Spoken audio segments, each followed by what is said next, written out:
بكيزه هانم، نعم. الف الف مبروك. عقبال عندنا فرح. يلا عزماني. ان شاء الله عزمكي هتيجي في العيله يعني. أوكي. دلوقتي احنا رايحين لعروسه وعريس البيت. بكيزه هانم تاخد لهم ايه معاها وهي رايحه؟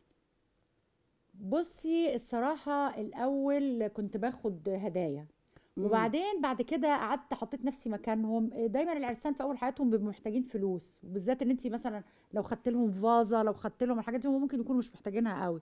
فبقيت بديهم فلوس حسب العلاقه وحسب الامكانيات. بحط لهم فلوس في الظرف وبديها لهم وهم يجيبوا لنفسهم اللي هم عايزينه.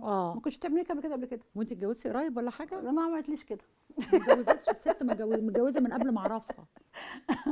انا بقى لو منك انا هاخد لهم سمنه وسكر ورز واملى لهم البيت. وده كربات بط، وده كربات، نجيب لهم بط وحمام. ايوه، وزبده عشان يسيحوها يعملوا مرته وكده. ايوه مش نغذيهم. طبعا. قلتم